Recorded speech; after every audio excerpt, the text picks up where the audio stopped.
जय हिंद। आज आपके इस चैनल बायोलॉजीपुर में आपका बहुत बहुत स्वागत है। आज चलते हैं नए टॉपिक के साथ। आप क्लास 10th की केमिस्ट्री चैप्टर नंबर 3 मैंने आपको लेक्चर नंबर 1 में आपको पढ़ा चुका था। आज उस चैप्टर का लेक्चर नंबर 2 में बात करूंगा। तो आज मैं इसमें मेरी जो हेडिंग होगी पहला उसका नाम है एनोडीकरण। ध्यान दीजिएगा, एनोडीकरण बहुत सिंपल है, इसको ध्यान दीजिएगा। एनोडीकरण एक ही में। एनोडीकरण क्या है इसके बारे में हम बात करेंगे। आखिर एनोडीकरण क्या होता है? तो एनोडीकरण ये होता है, ध्यान दीजिएगा, एनोडीकरण ये होता है कि यह एल्युमिनियम की, ध्यान दीजिए, यह एल्युमिनियम पर मोटी ऑक्साइड की परत, जो एल्युमिनियम होता है ना, एल्युमिनियम पर, जैसे मान लीजिए कोई एल्युमिनियम है, अगर एल्युमिनियम पर क्या होता है, मोटी ऑक्साइड की परत क्या होती है, जम जाती है या चढ़ जाती है, जम जाती है या चढ़ जाती है, तो उसे हम क्या कहते हैं, उस पर बनने क्रिया को हम क्या बोलते हैं, ये बनने क्रिया को हम क्या बोलते हैं, एनोडीकरण। ध्यान दीजिएगा कि यह एल्युमिनियम पर मोटी ऑक्साइड की परत बनने की प्रक्रिया है, बनने की प्रक्रिया है। वायु के संपर्क में आने पर एल्युमिनियम पर ऑक्साइड की पतली परत का निर्माण हो जाता है। इसी घटना हम क्या बोलते हैं, एनोडीकरण। बस आप इतना जानिएगा कि एल्युमिनियम पर ऑक्साइड की परत का निर्माण होना, इस घटना हम क्या बोलते हैं, एनोडीकरण। ध्यान देना। अब चलते हैं अगले टॉपिक के साथ। बहुत ही इंपॉर्टेंट टॉपिक है, मैं भी बात कर रहा हूं आपसे, ध्यान दीजिए। इसका नाम क्या है, धातु का जल के साथ अपक्रिया। धातुओं का जल के साथ अपक्रिया, धातुओं का जल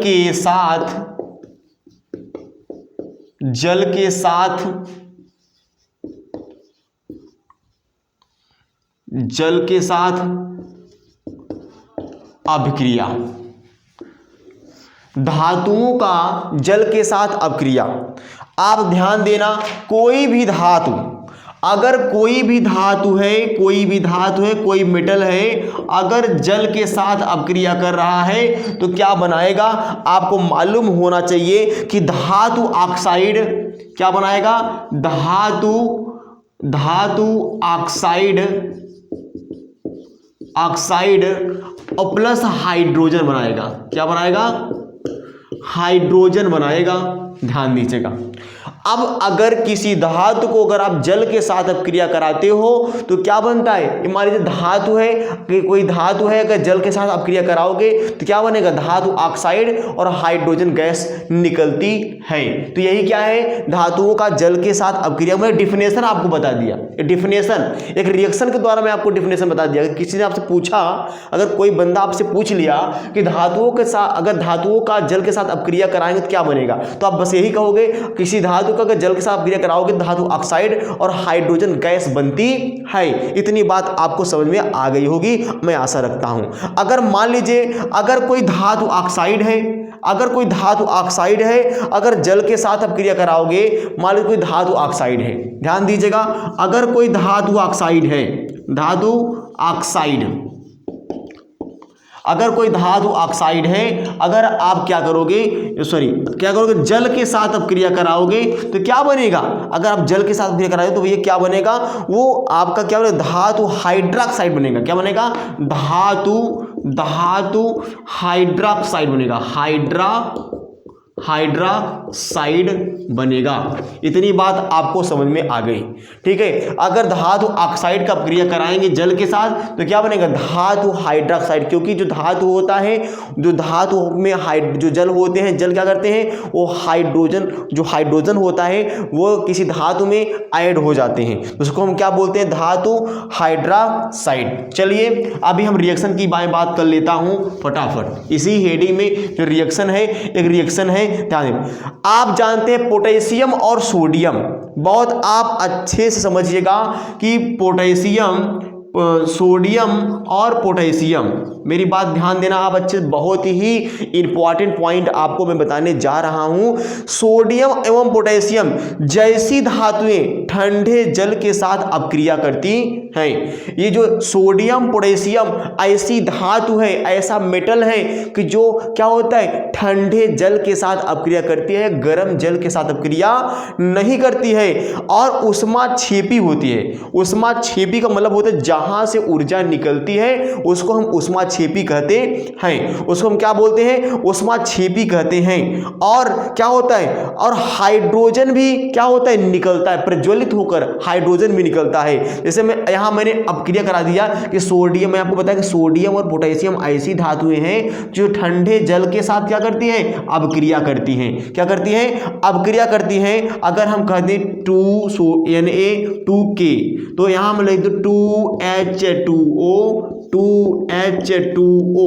अगर हम अपक्रिया कराएंगे तो क्या बनेगा, आप फटाक से बताइए, जल्दी से जल्दी करिए, आप बताइए कि अगर हम अपक्रिया कराएंगे तो हमारा क्या बनेगा। तो ध्यान दीजिएगा, अब बनने वाला क्या है, इसमें बनता है 2NaOH 2NaOH plus H2 gas, यही बनता है ना, प्लस H2 गैस, और ऊष्मा निकलती है, ऊष्मीय ऊर्जा। मैं लिख सकता हूं ऊष्मीय ऊर्जा, ऊष्मीय ऊर्जा।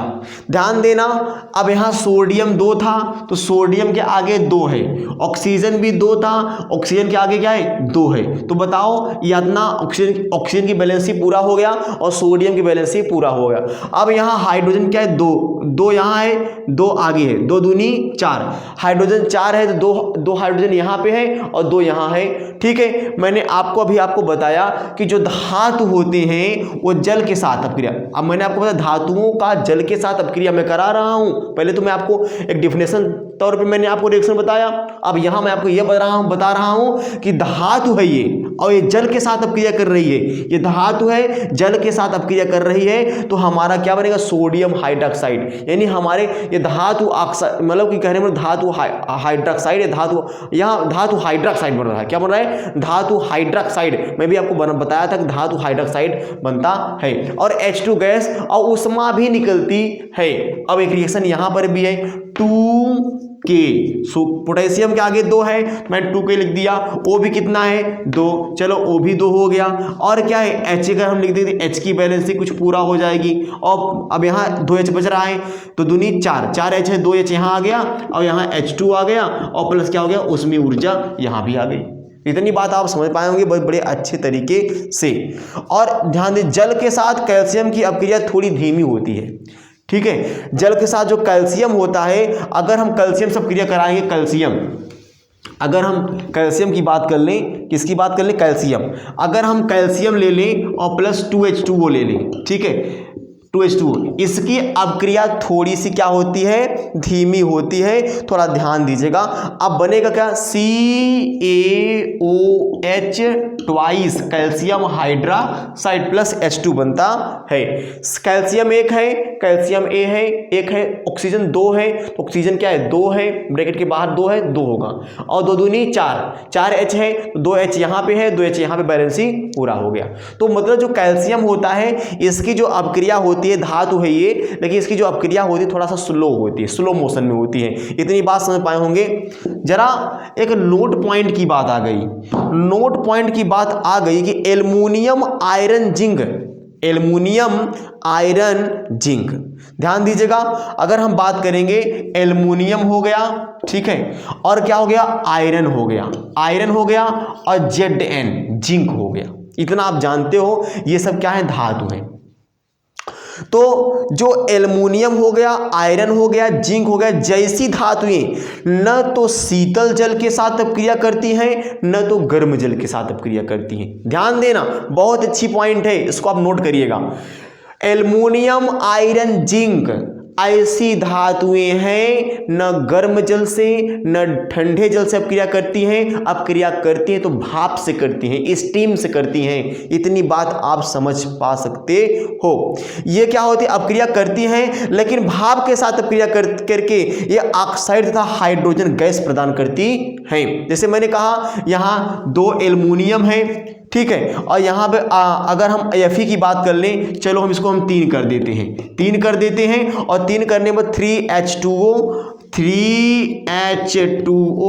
और 4H2O। मैं अगर अभिक्रिया कराऊंगा तो क्या बनेगा, मैं आपको कुछ सेकंड मैं आपको दे रहा हूं, इसको आप बताइए कि 2Al प्लस 3H2O, फिर उसके बाद 3Fe प्लस 4H2O, तो यहाँ क्या बनेगा Al2O3 plus 3H2O, Al2O3 plus क्या हो गया 3H2O, और फिर ये Fe3O4, Fe3O4, ध्यान दीजिएगा Fe3O4 और प्लस 4H2O प्लस 4H2O, ये बनेगा। क्या देखिए, एल्युमिनियम 2 है, एल्युमिनियम 2 है, ऑक्सीजन कितना है 3 है, ऑक्सीजन भी कितना है 3 है। अब 3 दूनी 6, 6 क्या है हाइड्रोजन है। अब यहाँ पे ध्यान देना है आप कि यहाँ पे 3H2O है, 3H2O है, Al2O3, एल्युमिनियम भी 2 है, Al2O3 और 3H2O, ध्यान देना जरा साहब, Al2O2। अब यहाँ पे O2 होना चाहिए, इसी के यहाँ पे O कितना है 3 है, ऑक्सीजन 3 है, तो यहाँ पे जो है, एक मिनट में आपको बता रहा हूँ, 3 दूनी 6, तो 3 दूनी 6 है। मैंने अभी आपको बताया कि हाइड्रोजन गैस निकलती है, ठीक है। अभी मैं आपको बता रहा हूँ, फिर नीचे वाला देख लेते हैं। आयरन हो गया, आयरन कितना है 3 है, तो Fe3 हो गया, और ऑक्सीजन कितना है 4 है, तो 4 यहाँ पे ऑक्सीजन आ गया। फिर यहाँ पे देख रहे हैं ना 4H2O, ध्यान दीजिएगा, थोड़ा सा रिएक्शन मिस्टिक है, थोड़ा ये रिएक्शन जो है मिस्टिक है, मैं भी आपको बता रहा हूँ, ध्यान दीजिएगा। अगर हम अपक्रिया कराएंगे, अगर आप इस प्रकार इसको ऐसे करा सकते हो, जैसे मैंने कहा कि इसको हम इस प्रकार से कर सकते हैं, यहाँ 2 कर दें, यहाँ 2 कर दें, ठीक। और फिर इसको अगर हम यहाँ 2 करेंगे तो इस प्रकार से हमारा अपक्रिया फिर से संपन्न हो जाएगी, ध्यान दीजिएगा। अब यहाँ 2AlOH हो जाएगा, 2AlOH हो जाएगा, 2AlOH हो जाएगा, 2AlOH हो जाएगा, और प्लस क्या निकलेगा H2 गैस निकलेगा, और फिर इसी प्रकार 2FeOH आयरन हाइड्रोक्साइड, और प्लस क्या निकलेगा H2 निकलेगा। इस प्रकार से आप अपक्रिया कर सकते हो। तो यहाँ पे भाप देना पड़ता है, तब जाके अपक्रिया संपन्न होती है। इतनी बात आपको समझ में आ गई होगी। ध्यान दीजिएगा, लेड, कॉपर, सिल्वर तथा गोल्ड जैसी धातुएं जल के साथ अपक्रिया बिल्कुल नहीं करती है। कौन कौन सा, lead, copper, silver, gold, lead, copper, silver और गोल्ड, ये जल के साथ अपक्रिया नहीं कर सकती है। क्योंकि अभी आप समझ लीजिए कि मान लीजिए अगर कोई रिंग पहना है, गोल्डन रिंग, अगर गोल्डन रिंग को निकाल कर आप पानी में डाल दोगे या मान लो गर्म करोगे, तो क्या वो रिंग पिघल जाएगा? नहीं। तो इसलिए अब आपके सामने वो प्रूफ खुद होता है कि वहाँ अपक्रिया नहीं होती है। ध्यान दीजिएगा, धातु अम्ल के साथ अपक्रिया। चलते हैं अगली हेडिंग के पास, चलते हैं। धातु अम्ल के साथ अपक्रिया, धातु अम्ल के साथ, धातु अम्ल के साथ अभिक्रिया। ध्यान देना, धातु अम्ल के साथ अभिक्रिया, धातु अम्ल के साथ अपक्रिया, इसके बारे में हम बात करेंगे। धातु अम्ल के साथ अपक्रिया क्या होती है? धातु अम्ल के साथ अपक्रिया करके संगत लवण तथा हाइड्रोजन गैस बनाती है, ये आप जानते हैं। जो धातु होता है यहाँ पे वो क्या होता है? वो किसी तनु अम्ल, क्या होता है? तनु अम्ल, थोड़ा अम्ल, तनु अम्ल के साथ अपक्रिया करके क्या बनाती है? लवण और हाइड्रोजन गैस, यानी लवण और प्लस हाइड्रोजन गैस बनाती है, हाइड्रोजन गैस बनाती है। इतनी बात आप समझ पाए होंगे। चलिए बात करते हैं। जैसे मान लीजिए 2Zn हो गया, जिंक है ये, ठीक है। क्या है? जिंक।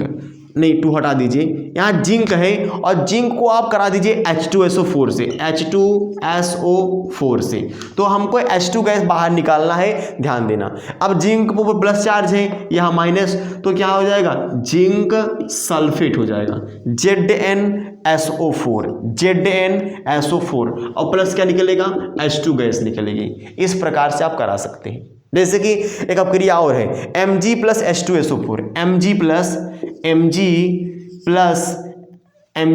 H2SO4, इसका कैसे होगा, Mg प्लस H2SO4 का, तो क्या यहाँ हो जाएगा, बस यहाँ Mg हो जाएगा, आपका वैसा का वैसा चीज रहेगा। ठीक है, इतनी बात आप समझ पाए। अगर हम कह दें कि चलो भाई हम यहाँ Fe कर देते हैं, फिर यहाँ क्या आ जाएगा, यहाँ Fe हो जाएगा, सब रिएक्शन का वैसा रहेगा, FeSO4 हो जाएगा प्लस H2, वो गैस निकलती रहेगी। तो आगे चलते हैं। अब हम बात करेंगे सबसे वेरी इंपॉर्टेंट, एक्वारेजिया।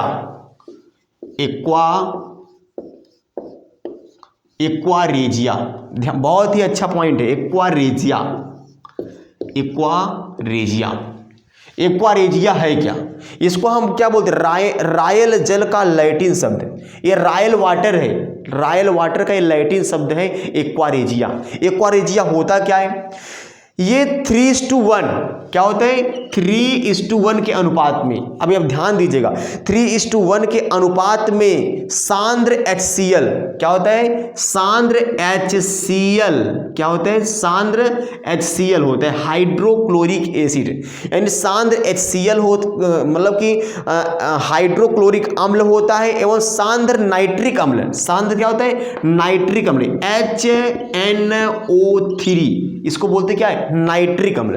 तो नाइट्रिक अम्ल का ताजा मिश्रण होता है, कैसा होता है, ये ताजा मिश्रण होता है, कैसा होता है, ताजा, फ्रेश, मतलब तुरंत मिलाया गया ताजा मिश्रण होता है। यह गोल्ड को भी गला सकता है, इतना मजबूत होता है ये गोल्ड को, और क्या होता है, ये गोल्ड को एकदम क्या होता है, गला सकता है। ध्यान दीजिए, इसको बोलते हैं भभकता हुआ द्रव, क्या बोलते हैं, भभकता हुआ द्रव कहते हैं। ये गोल्ड को भी क्या, गोल्ड प्लेटिनम को गलाने में मदद करता है, ध्यान दीजिएगा।